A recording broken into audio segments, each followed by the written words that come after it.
कभी तो नहीं कभी कहते हमारे भाई अरे मैं कहता पण हाथ મને કે ફેશન નથી કાઈ મારા ભાઈ ઘરની નબળાઈ શું એટલે મારા બેન અણસમજ એને શક્તિનો પાર નથી શક્તિને શક્તિ ન મળે પણ ધીરે ધીરે કે મારી શક્તિ ડાઉન મળી પણ તું હાથ શું પકડી ગયા ને મને કે હાથ મૂક્યા ભેગે હાડીની દુકાનમાં વહી જાય છે બીજું કાંઈ નથી મારે સીધી 1000 5000 10000 ની ઉપર જવું પડે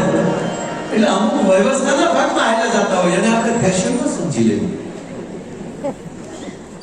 પ્રેમ એને જ કહેવાય ખોડિયા જુદા આત્મો એક આપણે ભગવાન કૃષ્ણને ભગવાન શું કામ કહીએ આ ભગવાન રામની પ્રતિષ્ઠા આપણે કરીએ છીએ શું કામ એવું શું એમાં તત્વ હવે એકલો ટુકડો કરીને કોઈ મૂક્યો તો આ ટુકડાવાળા આ મારા ભગવાન કૃષ્ણને ભગવાન એ માટે કહી શકાય બાપુ હું પહેલી વાત મારા જાણ એટલું કહી શકું કે જેની પાસે સુદર્શન ચક્ર હોય છતાં હો ગાયો સાંભળવાની જેનામાં તાકાત તે જીરવાની તાકાત હોય ને કૃષ્ણ અરે ભગવાન રામ એટલે ભગવાન કહેવા પડે કે તમામ તાકાત હોવા છતાં જેને અતિમાં અતિ અપરાધ કર્યો હોય એને ક્ષમા દેવાની જેનામાં તાકાત હોય એ રામ થઈ શકે તાકાત છે રામ તમને મનમાં મોકલી શકે અને ત્રીજી વાત કે રામાયણ કે ભગવાન રામનું એટલે પ્રતિષ્ઠા થઈ એટલે મારા ત્યાંથી હું દાંત જ કઢાવવાનો છું ગોટા વાળી દેવાનો છું આપણે કાંઈ જ્ઞાનની માણવા નથી આ જ્ઞાન મારવા નથી તમને હું દેવું મારે પણ મને જે રામાયણમાંથી બાપુ જેટલું કે ક્ષત્રિય કેવો હોય શબ્દોમાં એવું કહેવામાં આવ્યું છે કે હે રામ તમે તો રાજપૂતાઈમાં આડો હાથ પાડી દીધો કે જે સેતુ બાંધી શકે જે ધારે કરી શકે પણ પૂરેપૂરું વિચાર્યા વગર એક પણ ડગલું ન ભરી શકે એને મર્યાદા પુરુષોત્તમ રામ કહેવાય પૂરેપૂરું જાણ્યા પછી કોઈ કામ કહેતો ફરી એમાં ન પડે આપણે લક્ષ્મણ તો નથી ને રામના ભાઈ તો નથી જે વ્યક્તિ રામની સાથે રહેતી હોય સતત અને એ જ ઘેરે જન્મા હોય શેષ નારાયણ અવતાર હોય છતાં બાપુ અડધું સાંભળેલું કેમ હેરાન કરી દે એ રામાયણ આપણે શીખવાડે છે ભગવાન રામ વનમાં હતા પછી એક જ મિનિટ આ લઈ વનમાં હતા અને લક્ષ્મણજીને સમાચાર મળ્યા કે સતરંગી ફૌજ લઈ અવધની સેના લઈ અને ભરતજી આવ્યા હું તો એટલું કહું વિનંતી કરી દઈ કે પરિવારમાં કલાક દોઢ કલાકનો સમય હોય ને તો આખો પરિવાર ભેગો થી આખી રામાયણ ન વાંચો તો ચાલશે પણ ભરત મિલાપનો એક પ્રસંગ આખું ઘર બેસીને સાંભળી ગઈ અને એકવાર હૃદયથી સાંભળ્યા પછી સાહેબ હું વિશ્વાસથી કહું કે તમે વ્યવસ્થાના ભાગરૂપી ભાઈઓ અલગ અલગ રહી શકો પણ હૃદયથી કોઈ બી અલગ ન રહી શકો એ રામાયણ ભરત મિલાપ આપણને કહી જાય છે લક્ષ્મણજીને સમાચાર મળ્યા ભરત સહી સેના લઈને આવે છે અને બાપુ બોલ્યો છે રામાયણ ભરતજી કહે છે ભગવાન રામને કહે છે માફ કરજો મોટા ભાઈ શું સમજાય છે કઈ નથી કરો કે બે ભાઈઓ એકલા છીએ 14 વર્ષ પછી મારો બાપ પાછો ગાદીએ ન બેસે એટલે એકલા સમજીને સેના લઈને આવ્યો છે ખૂબ બોલ્યા છે મારે નથી વધારે જાવ પણ છેલ્લે હજ એટલી કરી નાખી પ્રભુ માફ કરજો રાઘવ માફ કરજો હું ભરતને જીવતો જવા દઉં તો તમારા સ્વામી રાઘવના શરણમાં ઉગ્રતાથી અડધું સાંભળેલું જો રામની આરે રહેનારો મર્યાદા પુરુષોત્તમની આરે રહેનારો એ માણસને અડધું સાંભળેલું ક્રોધ કરી શકતો હોય તો આપણે તો કાળા માથાના માનવી છીએ હાસુ કાઢ્યા પહેલા નિર્ણય ન લઈ લેવાય છે ભગવાન રાઘવ કહે છે લક્ષ્મણ સાવધાન બા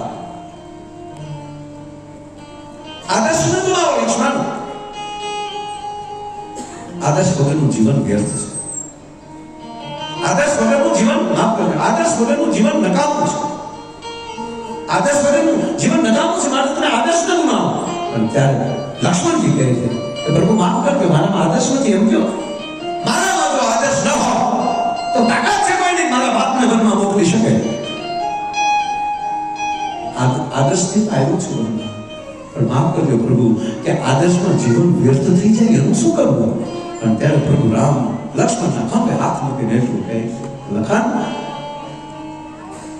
આદર્શમાં વ્યસ્ત થયેલું જીવન બીજાની માટે આદર્શ બની જાય છે. થોડી વાર થાય ત્યારે સમાચાર મળ્યા કે ભરત તો દડતો દડતો આવે છે. એકલો ભરત નથી, જણબંધુ છે અયોધ્યાનું. એટલી ફોજ નહીં, ગુરુજી વશિષ્ઠ પણ સાથે છે અને જનકપુર પર છે. બાબા વાત મને એટલે ગમે છે. સાચા સમાચાર મળતા લક્ષ્મણ રોઈ પડ્યો. મોટા ભાઈ માફ કરજો, મેં મારા ભાઈ ભરત વિશે કેવું વિચારી લીધું. હા લક્ષ્મણ, પણ હજી તને કહો જો રામ કેમ બનાવી, રામની નજીક કેમ જવાય, એ લક્ષ્મણ હજી તને સાવધાન કરું છું. ત્રણેય માતાઓ છે, પણ એક કહો મારા ભાઈ, પેલા કઈ મળવાનું છે, પેલા માં કઈ પગે લાગવાનું છે. અને લક્ષ્મણ સાંભળીને તારી આંખમાં પણ છે ને દુર્ભાવ જોયો, અને તારી આંખમાં પણ દુર્ભાવ હશે ને તો કઈ ના ખોડિયા બની પ્રાણ નીકળી જાય, કારણ કે એને પસ્તાવાની ઝેરણી આવે છે. બબી તો બધા આવ્યા છે, દુકાને આખી ચર્ચા નથી જવું. હાથ પડી, અયોધ્યાથી બધી વ્યવસ્થા હતી, અલગ અલગ તંબુ નખાગ્યા છે અને પોતપોતાના કક્ષમાં બધા આરામ કરવા માટે જાય છે. અને હવે માં જાનકી ઉભા છે. મારે માતાઓને પૂછવું છે, આપણી સાસુ એક પણ રૂપિયો દીધા વગર પહેરે કપડે આપને ઘરમાલી પતિ પત્નીને કાઢી મૂકે, ઘાટા નીકળી જવાય. ખબરદાર ઘર આવું જોયું છે. અને પછી ક્યાંક પડતર જગ્યામાં ઝૂંપડીમાંથી રહેતા હો અને જે સાસુએ તમને કાઢી મૂકે એ સાસુ તમારા મોમ બે મળવા આવે તો તમે પેલા કોને મળવાના? જે સાસુએ કાઢી મૂક્યા છે એ સાસુ પણ છે અને આપણી માં પણ છે, એ બે આવે છે તો આપણે પેલા કોને મળશું?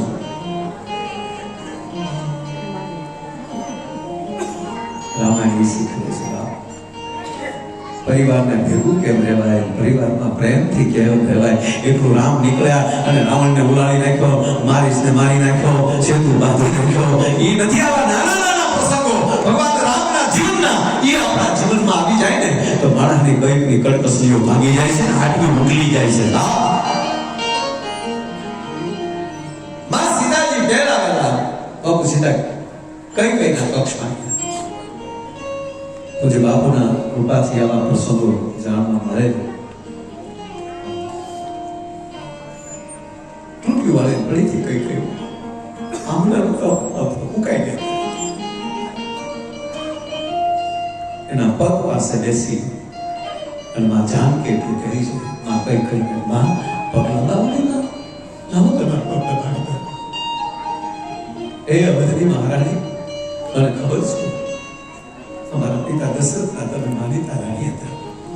અને મારી માં કઈ અયોધ્યાની બજારમાં નીકળે તો જાજુ પથરાવતી હોય. એટલું નહીં માં આઠા ગામથી તારું મોઢું ઘરડાઈને ધૂળમાં સેડા પર નાખી દીધા. મારી માએ કોઈ ધરતીમાં પગ નથી મૂક્યો, ધૂળમાં પગ નથી મૂક્યો. આજ મારી માં કઈ ઠેઠ અયોધ્યાથી હાલી ગયા લાવોમાં પગ નાખી તો કઈ ભેટી જાનકી પણ માફ કરી દીધી. સીતાબેન માફ કરજો દીકરી, બરાબર માથી શું થયું આ બધું? ત્યારે બે પગ જાનકી પકડ્યા અને પગના અંગૂઠે માથું કપાળ લગાડી અને તેથી આ દેશની જાનકી એટલું બોલી હતી કે હે માં કઈ તમારા પ્રત્યે જો મને ઊંડે જો દુર્ભાવ હોય તો મારા સુભાગના સ્વપ્ન છે. તારા પ્રત્યે દુર્ભાવ ન હોય પણ ધન્ય છે આપણે બે. એમાં કઈ તમે હું બે ધન્ય છીએ. આ તો મારી રઘુનાથજીની બધી લીલા છે, એ લીલાના પાત્ર બનવાનો અવસર મળ્યો. આનાથી તો બીજું શું હોય સાહેબ? એમ કહેવાય